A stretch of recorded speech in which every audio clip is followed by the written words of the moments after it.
Thanks for joining this month's webinar. I'm Natalie from Orchid, and today I'm joined by Anne to review new features in our modules and share some tips for our most popular modules. It's been a pleasure meeting with many of you at conferences throughout the year. We hope you've been keeping in touch with our latest news through our various communication channels. Here's a quick reminder of how we keep you informed. Our monthly newsletter with product updates and useful tips. The website includes regular product news. The online help has detailed information on new features. And for all Orchid modules in the Setup Options screen, check the Updates tab for your current version and also to highlight recent fixes and features. And remember, when seeking support, it's important to review the Updates tab first. It helps us answer your queries faster. In case you missed some of the news, here are some major updates in 2024. All Sage 300 modules are now compatible with version 2025. And a reminder that we support all the latest changes in Sage 300 security from version 2023 onwards. We also support Payroll 8 and the various payroll updates for those versions. In EFT Processing, there are many new formats. We are now close to 1,000 formats and it's growing weekly. We have just released with version 2025 support for the web screens for notes and document management link, with some setup still on the desktop.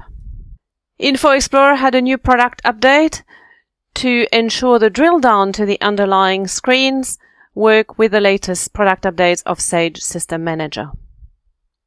Today, we will discuss briefly most of the modules with more detailed presentations of EFT Processing, Notes, Document Management Link, Extender, Report Runner, and Process Scheduler. And to start with, I will hand over to Anne to give us a presentation of EFT Processing. Thanks, Natalie. EFT Processing allows you to pay vendors via EFT files, to refund customers via EFT files, and to use direct debits for recurring invoices for your customers, for example, rents or subscriptions. The EFT files can be formatted according to your particular bank's requirements. You can also pay employees via EFT if you're using the Sage 300 US or Canadian payroll. The main features and benefits of EFT processing include increased accuracy, security, and auditability. It supports remote working and the paperless office goal. You can email remittance advices and payslips and remuneration statements. And we have many EFT Bank file formats, over 950 at this stage, and new ones can be created on request. The cost savings mean a quicker return on investment of EFT processing. You have saving on bank transaction fees, no more expensive paper checks, reduced printing, handling and postage costs, and the automatic EFT file creation avoids duplicate data entry if you are rekeying your payment or direct debit information into the bank software. And here's some sample screens of our EFT desktop processing. And we have most of the transaction screens and the reports in web screens, and we're still working on some of the inquiry screens, which we're releasing gradually. So what is new in EFT processing? We now have version 2025 compatibility. We have many new formats, over 950 at this stage, including the HSBC and Bank of America multi-format in one file. So you no longer have to create an individual batch for each of the Bank of America file formats. For example, you can do wire transfers and domestic payments and overseas wires all in one file. We have a new AP remittance advice, which includes the effective date, which is entered at the time of creating the EFT file. And for all the different remittance advices, you can refer to our online help, which describes all the different sample remittance advices we have and which ones you should take depending on what you want to include in your remittance advice. And I'm now going to demonstrate some of the security features in EFT processing. Using the web screens, the first thing I'm going to look at is the configuration needed to SFTP the EFT file directly through to the bank's SFTP site. So SFTP is Secure File Transfer Protocol. So it allows you to transfer a file from one site to another site. And if your bank supports SFTP of the EFT file, what you can configure EFT processing to do is the instant that the file is created, it is directly transferred to the bank's SFTP site. So for example, for PR Bank, we've said for our payments and refunds, we want to SFTP the file from our site to the bank site immediately when the file is created. So when configuring for SFTP, you can choose SFTP with a password only, so that's a user ID and a password, or with a user ID and a password and a key file, or a user ID and password, a key file, and passphrase on that key file. So when you select that option, you are able to fill in the SFTP host IP address or the name, if that's what you're given, the user ID and password, the location of the private key file, and the passphrase to that private key. And then all that information is used to directly transfer the EFT file straight up to the bank's site. Even if the bank does not support SFTP, you can set up your own internal SFTP site. And by transferring directly to that site, you can separate the duties between those users who create the EFT file, and then a second set of users only have access to the SFTP site, and from there they can upload through to the bank. The other security that I'm going to discuss is using EFT to apply some additional security on your processing. In the EFT options on the AP and AR and payroll tabs, if you are using EFT for payroll, you can use this option, encrypt vendor's BSB/account number. What this means is, if it's selected, that all users throughout the system will only see the branch number and the account number, or the routing number and account number, as a series of asterisks with the last 4 digits being seen. And only those users who have been set up in the admin services security to view the full account number, only they will be able to see the full account number on the EFT vendor or EFT customer or EFT employee screen. Another security feature is to default the status of the vendor or customer employee when the details are first entered or imported. So when the record is created, the status of the EFT vendor's details in this instance will become entered. And if the vendor's EFT details are amended in any way, the status will go back to entered.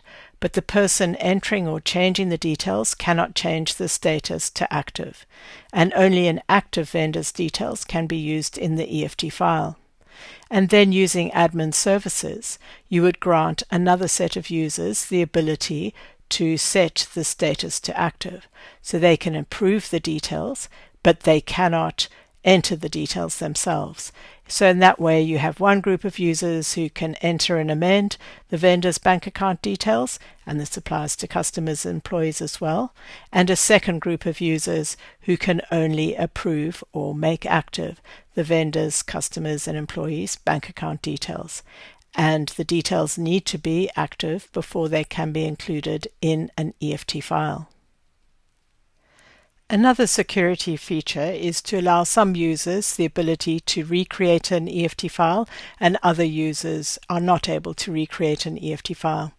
So I'm logged in as Anne, and when I go to create an EFT file for a batch that's already been processed, I get this error message: the EFT file has already been created. But if I had the security clearance to enable me to recreate an EFT file, I would be allowed to go ahead and recreate this EFT file. And now, using the desktop screens, I'm going to have a look at two of the audits. EFT Processing audits each time a vendor or a customer or an employee's bank account details are changed. So you have the date and time, whether it's the vendor or the customer, which vendor or customer it is, and the field that is changed by who, from what, to what. And that is kept track for all the EFT vendors' banking details, the EFT customers' banking details, and the employees' banking details. And EFT Processing also audits each time an EFT file is created. So you have the EFT creation number, date and time when it was created, whether it's an accounts payable or an accounts receivable batch, the batch number, the person who did it, which bank it was for, the file that was created, the total dollar value of the file. And when you double click on one of these files, it'll show you the transactions that were included. If some were excluded, you would see that there. And then the bank account details and EFT details of the vendor at that point in time. So if subsequently you change the EFT bank account details, you always know historically what was used at that time. And finally, some tips for EFT processing. If you're having issues with emailing from EFT, use the FAQ in the online help for sending emails. Remember to use customization directories by company for your user formats.ini. And also, if you're using any of the remittance advices, a reminder to rename them and put them in the customization directory. And you should always go back to our standard remittance advices, as we include new fields and features in them all the time. And I mean, when you do an upgrade, go back to the standard one and redo your customizations if you want to take advantage of the new features we've included. And we've had a look at the EFT print advice section in the help to show you which ones you can use as a basis for your remittance advices. So back to you, Natalie. Thanks, Anne, for sharing these useful tips on enhancing security and using EFT processing. EFT processing is one of Orchid's modules to streamline financial processes. We will come back to a summary of enhancements in Inter-Entity later. But now, we're going to review new features in Notes and Document Management Link, our modules to facilitate collaboration in Sage 300. As both these modules rely on the Orchid tray to display information in Sage 300, we will present them together, although they work independently. Before we demo, just a reminder of how to find out if a company needs Notes Document Management Link. Do your staff regularly refer to information outside Sage 300, such as post-it notes and other documentation, to help them with their tasks? Would you like to share information more easily in Sage 300, whether you're using the web screens or the classic screens? Do your staff also need to file, locate, and refer to various documents such as purchase orders, invoices, contracts, when processing transactions in Sage 300 or answering customer queries? Do you still rely on physical documents? Are you aiming for a paperless office? If so, you should look at Notes and Document Management Link. What's new? Firstly, as the end of the year arrives, version 2025 compatibility. The DML users are now set up on the Information Manager license screen. And as we presented a few months ago, the web screens for Document Management Link with network folders and notes are now available, although the setup screens are still in the desktop only. We've also done some enhancements to support Chinese characters in the tray. We have a few screenshots here of Document Management Link and Notes in action on the desktop screens and on the web screens, and this is what we're going to look at now. One of the changes in the latest product update for Information Manager is you now configure the Document Management Link users in the license screen. So if I go to IM Setup License, you can see here that I have configured 3 users: Anne, who's currently connected on the web screens, Steve, who's connected on the desktop on this machine, and Natalie, who's not connected yet. If you want to add another user as a DML user, you can insert a new row, select the user here, and now they have access to a DML user license. A reminder that DML user licenses are concurrent and they're required to add and view documents on the desktop screens as well as the web screens. The user licenses are released when a user on the web screen logs out of the browser, and on the desktop screens, the users is released if you exit the company. Here, log in as Steve, exit out of Sage 300. He's not logged in anymore. Let's start with a quick overview on the desktop screens. I'm going to add an invoice for vendor 1200. I can see my notes here for this vendor. I can see all the documents that have been entered in the past. I've entered my invoice. I'm now ready to add the scanned documents that was the basis for this invoice. And as I drag it into this box for the individual invoice, you can see it's renumbered based on the document number that I've entered. Any user who is a DML user and has rights to view the AP invoice entry can now view this document. If I'm using Outlook on the same machine as Sage 300, I can also drag a whole email in that box, or the attachment to the email can also be dragged. You can attach different types of files, and it uses the default programs on your machine to open the document. Have an image file, a message, an email message, and a PDF. Let's now follow the similar process in the Sage 300 web screens. Logged in as Anne. I've got a new icon here indicating that Orchid Notes and DML are configured for the web screens. I'm going to open my AP invoice batch list. This is the batch that I've looked at previously.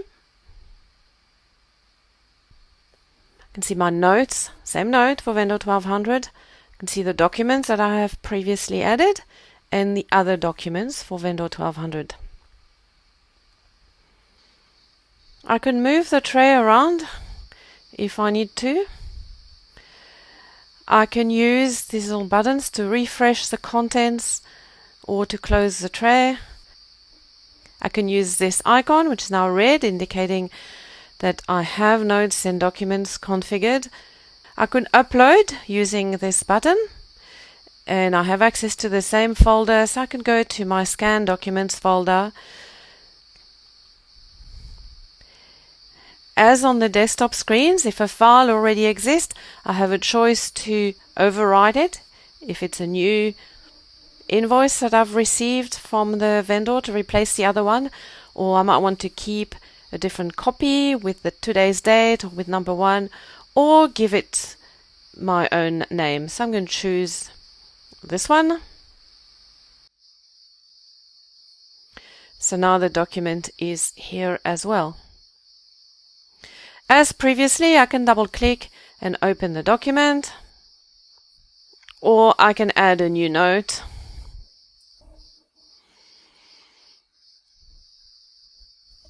So reminder that this is subject to notes security through the user roles. So not all users have to see all the notes. And for documents, it is based on your network security and the fact that you are configured as a document management link user.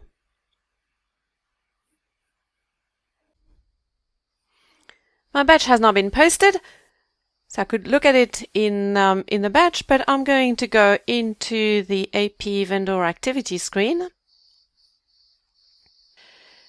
As on the desktop screens, I can see my notes for this vendor and all the previous invoices. If I go to the Transactions tab and select a particular invoice. There it is. I can navigate through all the documents. If I look at the one I just done, I now have the 4 documents that relate to this particular invoice.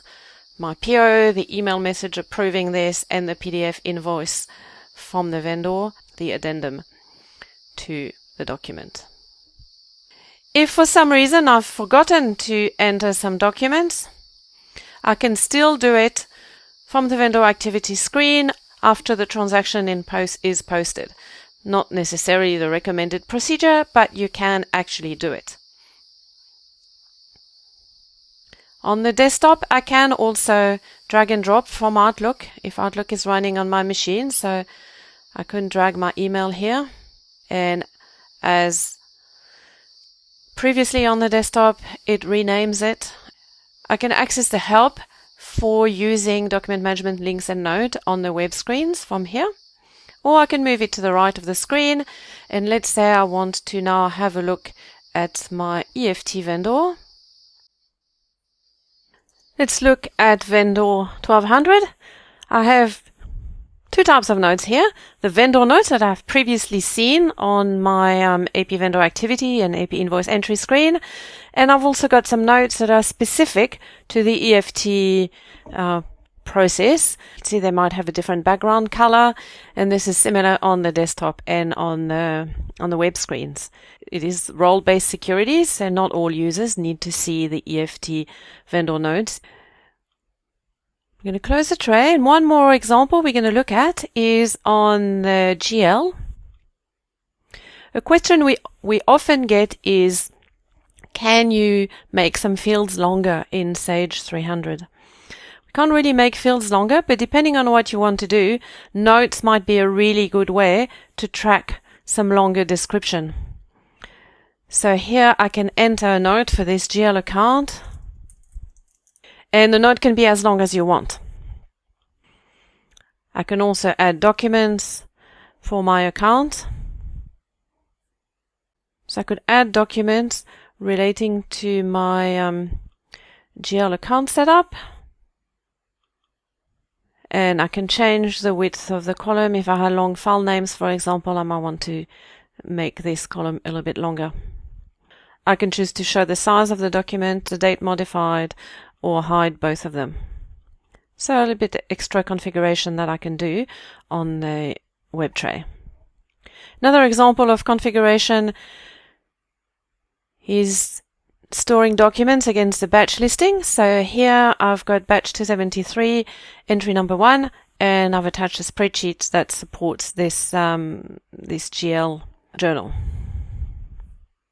We've just seen document management link and notes in action on Sage 300 web screens and classic screens, looking at AP screens, GL screens, EFT vendor screens. To use the web screens for notes and document management link, you need to be running Sage 300 versions 2024 or 2025 with the latest System Manager update. The Sage 300 web screens need to be configured. You need an active subscription license for notes or document management link. You would install and activate Information Manager, configure notes and or document management link with network folders. You can then configure the Orchid's web tray to install and set up the web screens. And then you add your users in the IM setup license screen for those who need to access documents. The detailed steps are in the help as per this link. So in summary, notes and document management link are very configurable. You can have multiple boxes and types of information on each screen. You can link your notes and your documents to up to 2 fields on Sage 300 core modules and SDK screens. There is role-based security for notes. For the desktop only, you can use document management link with SharePoint. And you can configure notes to run an extender script that will display data. At the moment, this is only for the desktop screens, and we're going to look at this shortly in the extender part of the presentation. In the next part of the presentation, we're going to focus on extender, which helps tailor, automate, and support integration in Sage 300. And in today's presentation, we're going to focus on logging, alerts, and various validations. Extender is a cost-effective way to configure, customize, and extend Sage 300. It helps cater for business requirements that can't be met out of the box in Sage 300.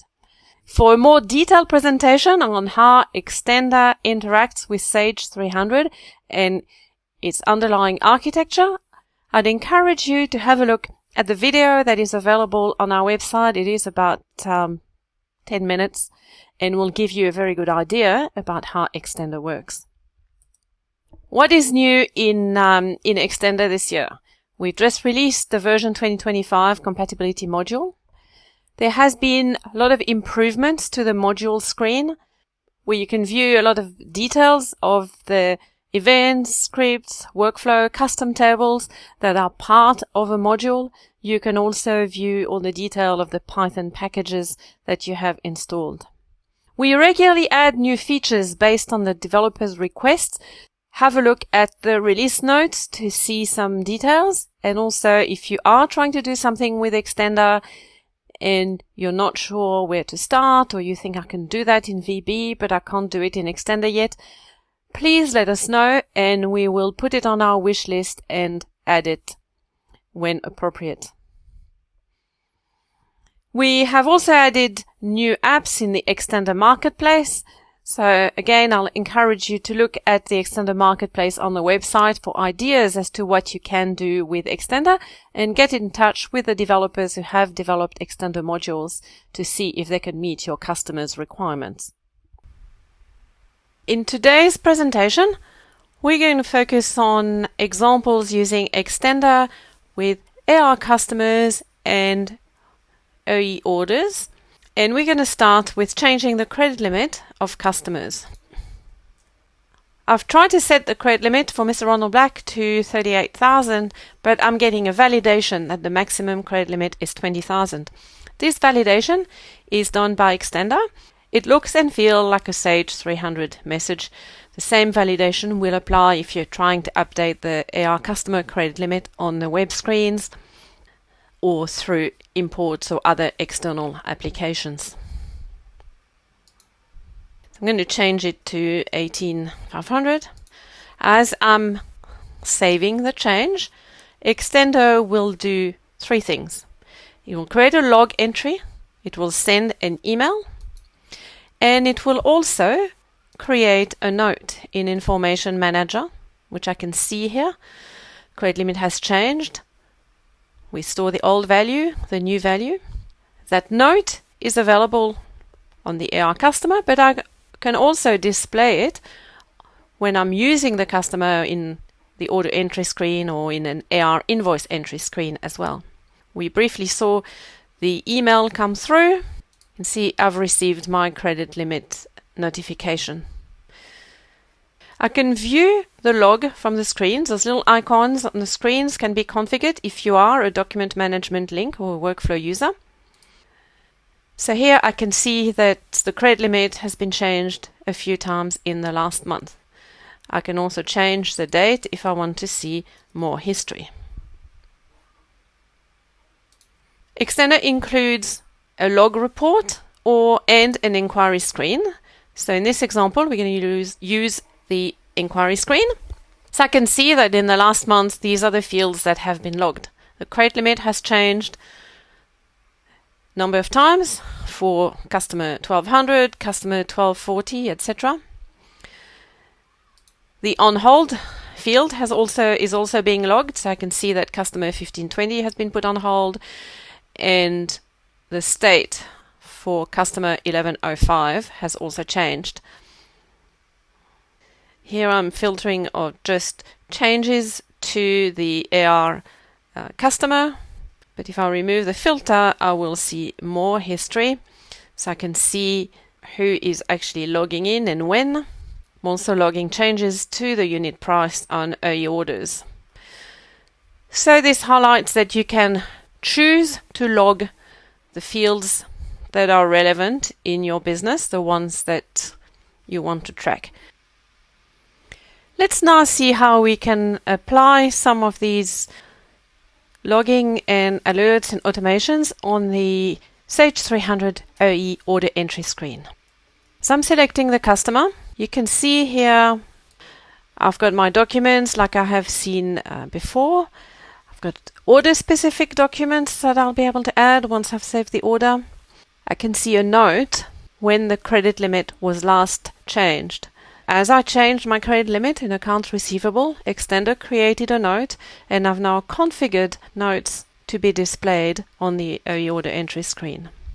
I'm also seeing my total sales for this customer for the year, 21,000, and that is notes running an Extender script that calculates on the fly the total sales.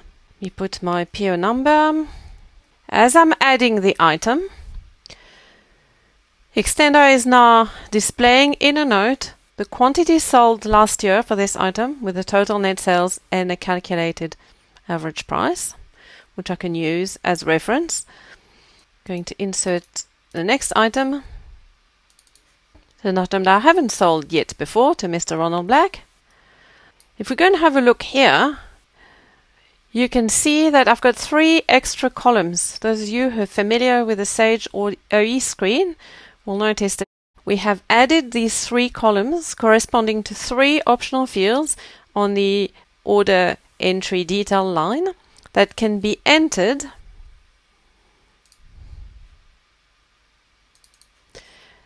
on the grid. So the color for this one, you notice we haven't entered it. That's defaulted from the default color for this item.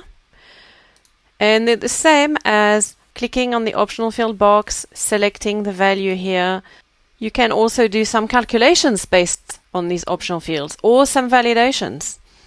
That for certain locations you only sell certain colors, or the warranty period defaults from the location or from the customer group.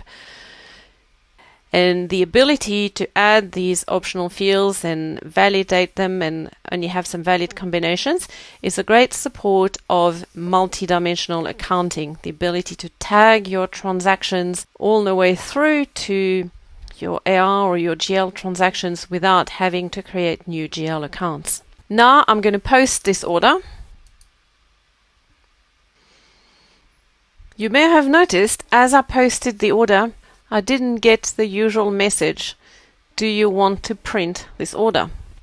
It is a new function we've added to Extender, the ability to have a script that suppresses this message, because we can configure Extender to either print automatically, or in this case, so that we can demonstrate it more easily, we have added a button that lets you print the order confirmation as a PDF. So I'm going to use this button now. This is going to print the report, call it ord108.pdf, save it in a folder per order. That's how I've configured it. It's also going to email Mr. Ronald Black.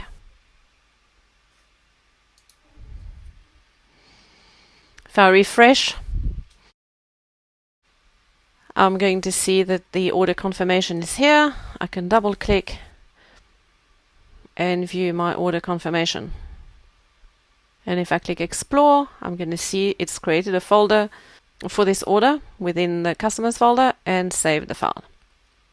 If I look at my emails, I can see that the order confirmation has been sent to Mr. Ronald Black. And I'm also seeing that the sales manager has received an email notification saying that this order with this PO number, this reference for this amount, with these items, 100 fluorescent desk lamp and 20 mini fluorescent bulb, has been placed. We may also have noticed a little notification coming up there. In Microsoft Teams, I received an alert in my company sales channel that Mr. Ronald Black has placed a new order for fit out for their new location with these items. And I can use normal Teams functionality to send a message to Anne How did we do this in Extender? We had a look at AR customers. We've configured it to log when the customer credit limit, the on-hold field, and the customer state field change. We've also configured it to send an email and to create a note when the credit limit changes. If I now look at what I've done on early orders, we've got a workflow.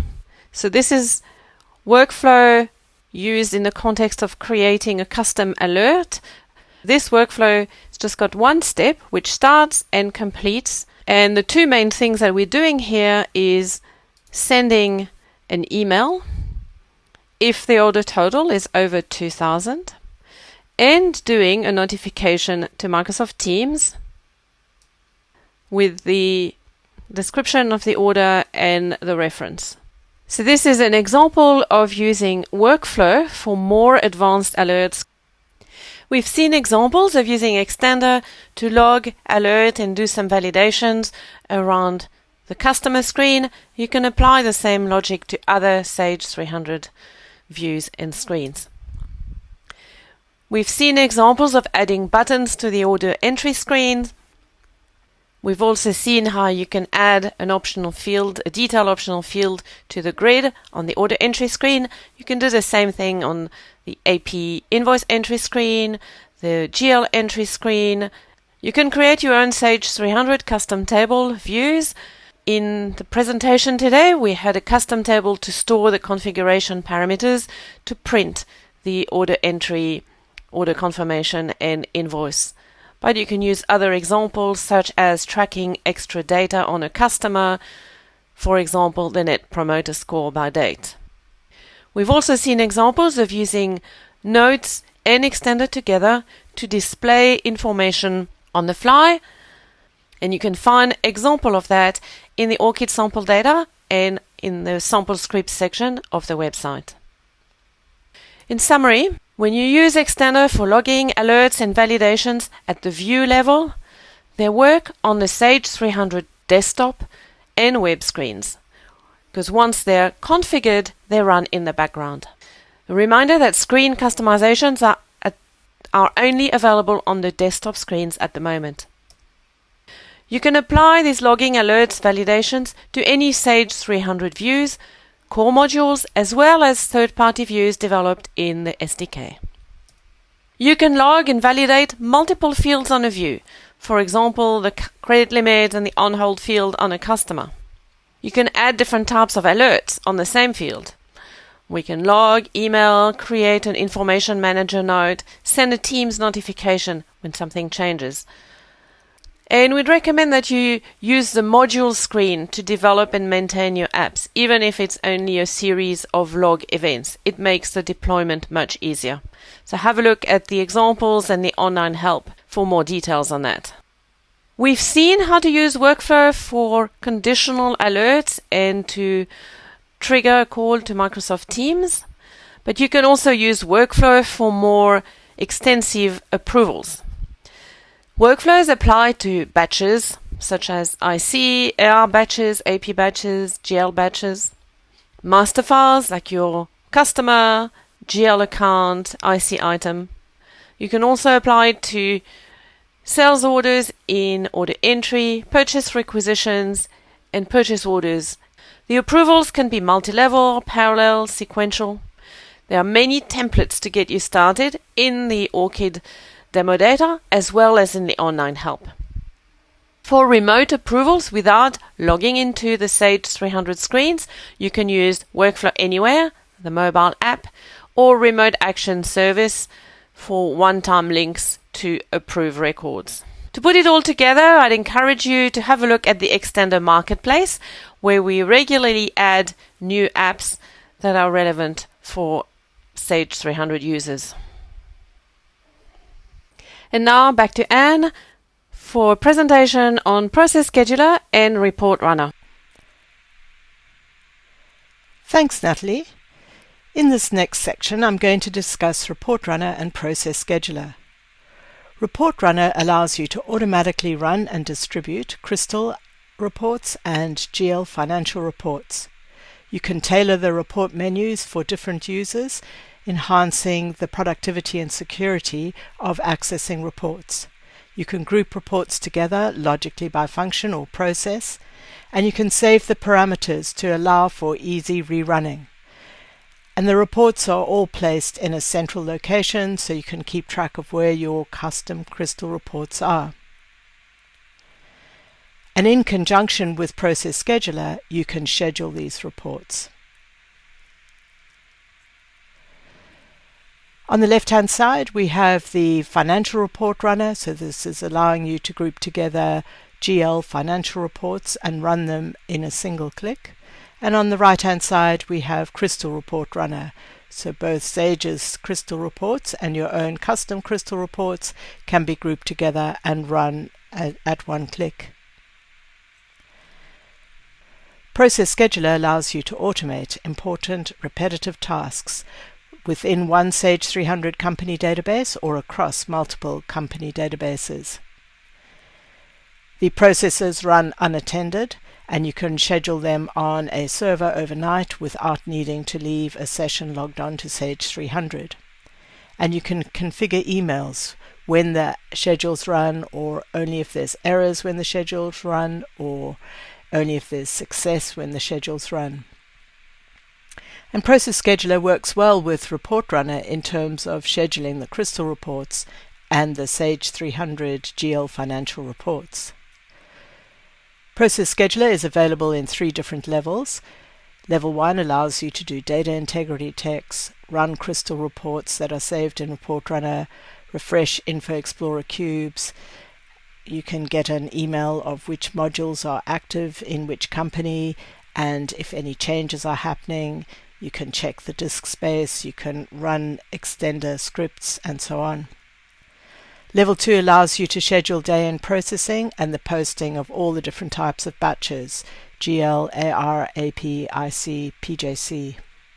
And Level 3 includes all the functionalities in Level 1 and 2, plus advanced actions like GL consolidations, and it's Level 3 that allows you to schedule GL financial reports.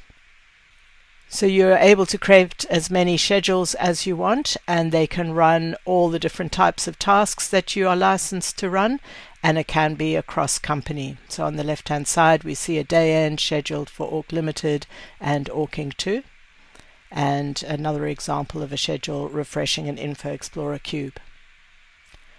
So what's new in Process Scheduler and Report Runner? We've got version 2025 compatibility in both the modules.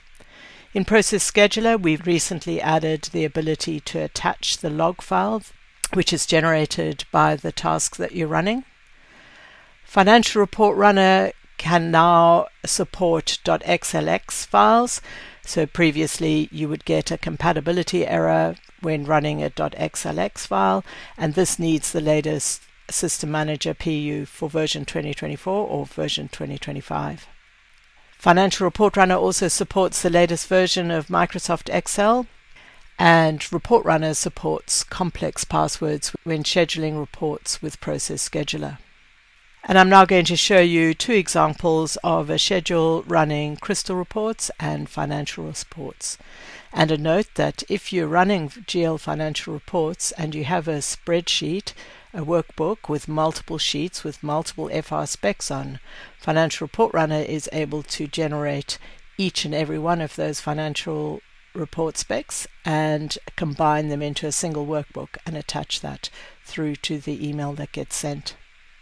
And if you schedule a financial report group with more than one workbook in, you get a single email with all the workbooks in the financial report group attached. And this is what I'm going to show you now. In Orc Limited, I have a schedule to run my financial reports, and this schedule is running the financial reports in both Orc Limited and Orc Inc. 2. And if we look at the detail, it is running the group, the financial report group, monthly reports for both Orc Limited and Orc Inc. 2.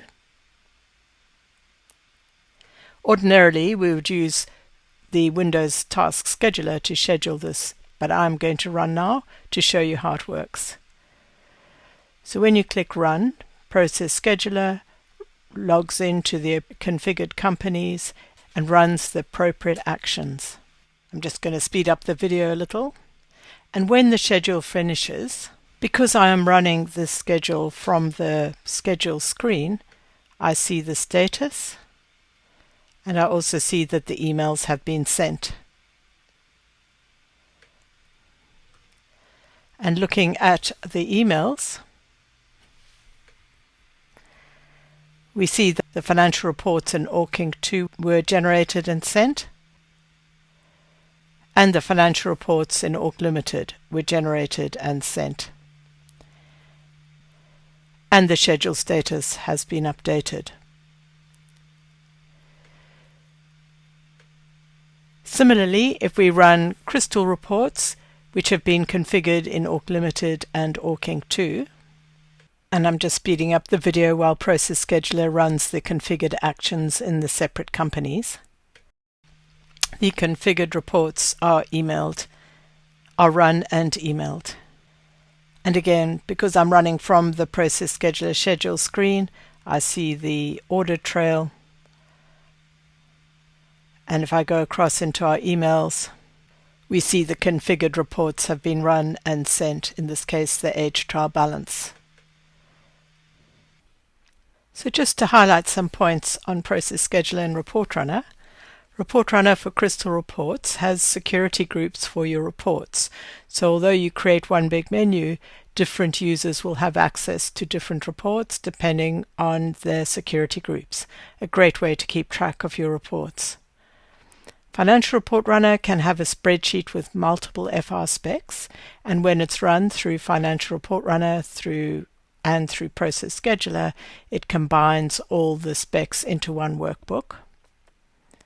You can print your reports in Report Runner, save them to a folder and/or email them. Process Scheduler is great for exception management. You may run a schedule every day and only send emails if there are errors, for example. And it's particularly useful to automate tasks across multiple Sage 300 databases, just as the financial reports we saw happening just now. Process Scheduler has multiple levels depending on the functionality required. If you're unsure, contact Orchid or go to the website, and you will see a list of all the different actions included in the different levels. And for the remainder of the products in our budgeting, reporting, and business intelligence solution space, we have Info Explorer, a powerful yet affordable BI tool supporting integrated analysis and budgeting. Optional Tables, which allows you to create custom multidimensional structures within your Sage 300 database. For example, to create a budget set for GL account and transactional optional field to do budgeting at an optional field level. And data views, which simplify the reporting of Sage 300 optional fields using SQL views. So all the modules are now version 2025 compatible, and Info Explorer supports drill down to the underlying screens with the latest product update from System Manager. With regards to inter-entity transactions, the suite of programs gives you tight control over transactions spanning multiple entities in Sage 300. It streamlines processing, eliminating duplicate data entry, increases the accuracy of your financial data, and the accounting staff who use inter-entity transactions and inter-entity trade report saving days of effort each month. So inter-entity transactions automates the offsetting loan account entries when you do transactions in Company 1 on behalf of Companies 2, 3, and 4. Because it works at the GL level, all subledgers, including banks, are supported. When the GL batch is posted, the automatically created entries are included in the batch and posted. Whereas inter-entity trade is used when related entities trade products and services between each other, the buying and selling of goods or services between each other. The reciprocal documents are automatically generated for you. What's new in inter-entity transactions and inter-entity trade? We now have version 2025 compatibility. There's been some improvements in the audit trail messages when errors occur. Cash management reversals now uses the reversal date as opposed to the original posting date. All the modules support Sage Advanced Security for user credentials. And we've reworked the cash management demonstration video for a clearer picture of the transactions that are automatically created. Please go to our website, orchid.systems, to view the new cash management videos, where we show the transactions in detail, such as this, both what transactions are entered, what transactions are automated, and the relating T-account entries. And in the Operations and Inventory Management suite, we have return material authorizations, which helps you accurately track returns and repairs from within Sage 300. Bin tracking, which allows you to track inventory items accurately across multiple bins within a Sage 300 IC location. And Freight SmartLink, which in some regions allows you to streamline the integration between Sage 300 and your freight carriers. For return material authorizations, we have version 2025 compatibility. You are now able to optionally suppress the manual tax warning when creating credit notes. And RMA now supports the suppress posted message function if you are automating the creation of an RMA. And we have updated item and customer return rate reports. In bin tracking, we have version 2025 compatibility, performance improvements with very large PO receipts. If their items are serialized and not tracked, minutes are taken off the posting of those transactions. And the bin transfer reconciliation report, the transfer document versus the source document in IC, OE, or PO, has been speeded up. And that pretty much sums up what's new in our version 2025 modules. So back to you, Natalie. Thanks, Anne. Most of what we have presented today uses the Orchid sales PowerPoint presentation and sample data. The sales PowerPoint is available in the marketing resources area of the website and will be updated in the next week or so with the latest features. It includes qualifying questions, benefits and features of all modules, and some screenshots of the major functionality. It can be a great way to introduce a module before scheduling a more detailed presentation. The Orchid sample data is available for various versions of Sage 300 in the products download area of the website. It includes Sage 300 DB dumps of various databases, Orc Ltd being the main one. There are also some folders and files useful to demonstrate document management link, report runner, process scheduler without having to enter too much data. It also includes demonstration scenarios that are useful to discover the main features of the module. And of course, we're always available to answer your sales and support queries. Use support@orchid.systems to ask any questions you may have. And we look forward to connecting again next year at the TPAC and other Sage events. And now, let's open up for questions.